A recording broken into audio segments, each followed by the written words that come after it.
sense, we still don't truly even know who she is or what she is even trying to achieve, but I believe that is just a testament to the Little Nightmares' team's ability to create a captivating story through sadistic yet whimsical visuals and environment. Little Nightmares has always had a way of bringing the viewer in through limited and scattered narrative points, but just enough to conjure up intrigue, or even perhaps a hunger for more, as Little Nightmares fans would say. 6 is arguably the most poignant example of this. When we initially play as 6 in the original game, all we see is a little girl in a yellow raincoat, just trying to survive in this wretched world that tries to pull you down and tear you apart at every turn. As the story progresses within the first game, the DLC, and the second game, we do begin to feel conflicted about 6 and her motives. To this day, it is still quite unclear why she let go of Mono. Was it a genuine cutthroat betrayal for self-preservation, or did 6 see or feel something or someone that we as the viewer couldn't begin to understand?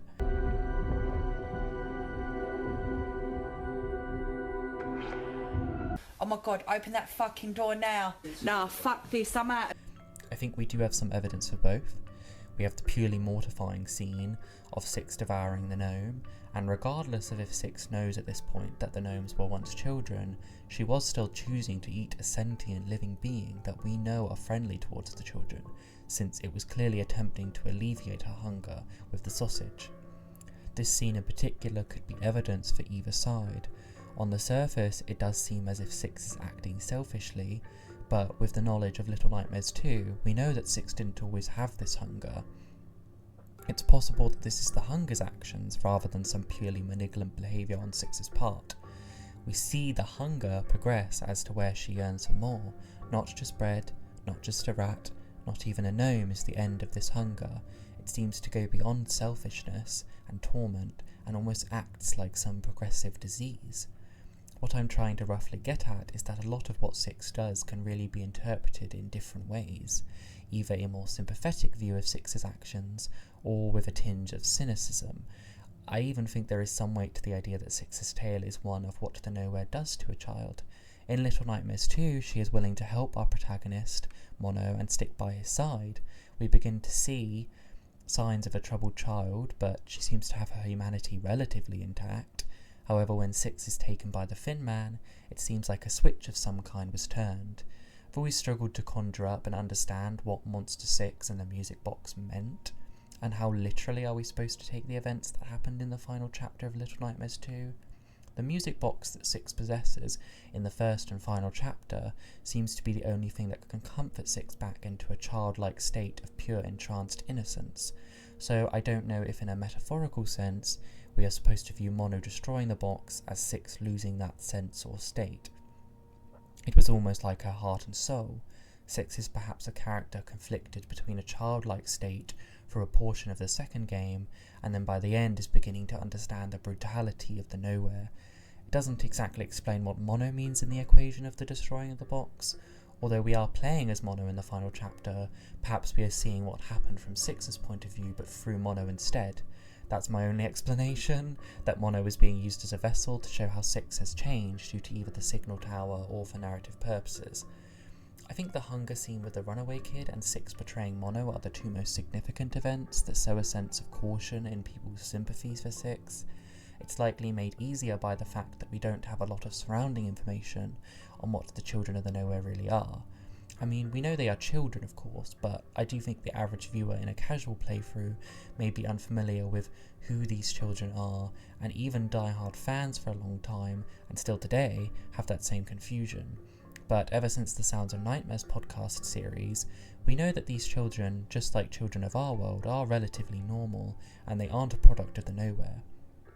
In knowing that fact, it did lead me and perhaps others to temper my immediate judgment for 6, to truly analyse why 6 is this way.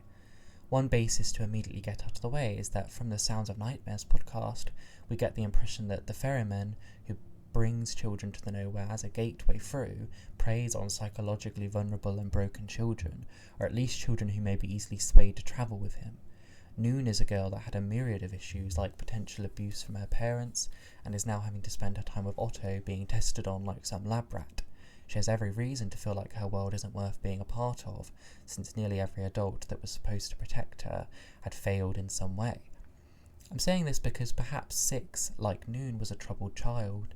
If it is also true that Otto and Six have some connection, being that Six could be Cece, then it isn't that far-fetched to say Six had some problems in her familial relations. I have also seen theories that the girl in the yellow raincoat could be Cece, but I won't get too into all the details of these theories. Secondly, if we are labelling under the apprehension that Six is making these huge decisions due to invalid reasons or even malevolent ones, we do need to take into account that Six, like a lot of the children in Nowhere, get taken at a rather young age, so they have not fully developed in many ways. I do believe most children of the Nowhere faced some kind of traumatic event or abuse in the regular world to arrive within the Nowhere, so these children weren't developing properly in the counties either. And just like the counties, the Nowhere teaches these children to live in fear and that the adults aren't here to protect you. It is then understandable why some children would adopt certain destructive and self-destructive behaviours. I don't want to excuse Six's behaviour by any means, if it is true that there is some level of ignorance or malevolence behind some of her drastic actions, but at least in this worst case scenario, we can understand how somebody could get to this point, no less a child. Now, like I said previously, I'm not really certain that Six is even acting out of ignorance or malevolence. We see that the hunger oftentimes seems uncontrollable and grows and yearns for more power, starting with a piece of bread to the ladies and guests themselves.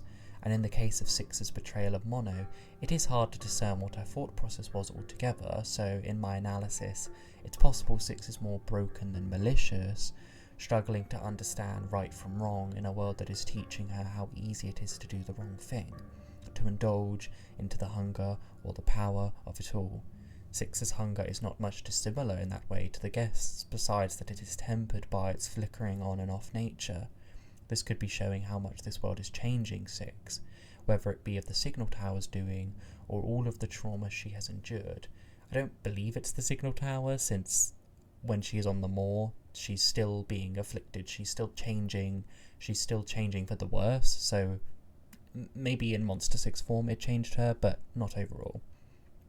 It hasn't quite dissolved Six into a brute of nothing but monstrous greed and selfishness, but she is clearly struggling with something internally. We don't necessarily know if this hunger was cured by the end of the first game, or if the hunger would have ravished Six until she becomes a monstrous adult. There's just a lot we don't know, and it is hard to know the authorial intent surrounding Six. I do genuinely believe that the creators were trying to stoke a level of skepticism in our main character Six for sure, but that's just that, skepticism. It doesn't tell us that our then conclusion should be that Six is wholly evil with an impure mind. I think it is more trying to paint a rough picture that Six is a flawed child who, as we said, is adjusting to and being moulded partially by the Nowhere and its influences.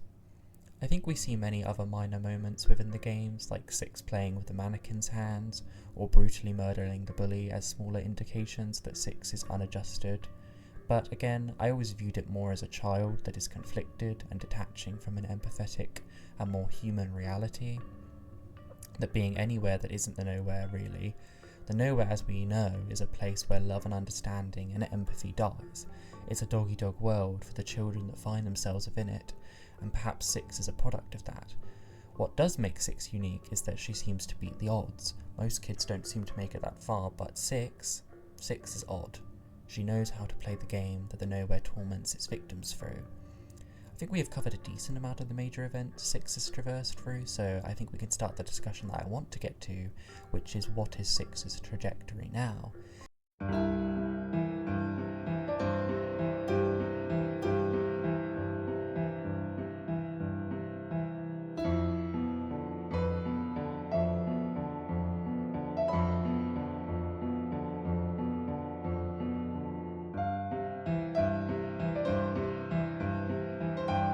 If we now understand that Little Nightmares 1 is the end of the timeline, at least when in tandem of Little Nightmares 2 and Very Little Nightmares, we don't necessarily know the timeline of the digital comics besides the first chapter, and since the Sounds of Nightmares is in the counties, which is perhaps a world where time works normally compared to the Nowhere, we don't really know.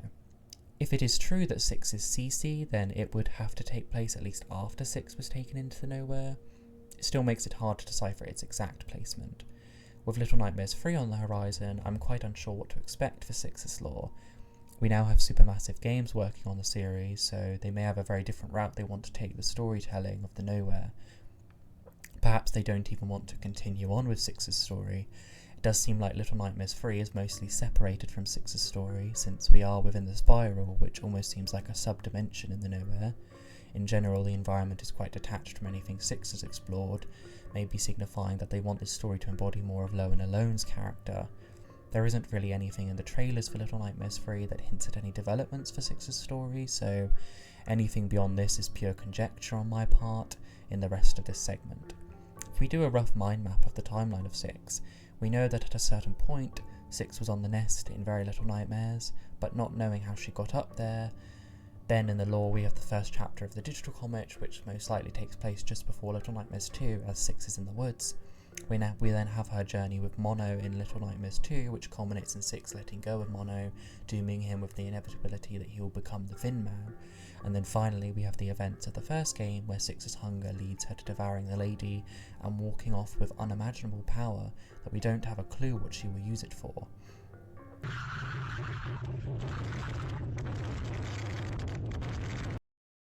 Again, we are left with so many questions.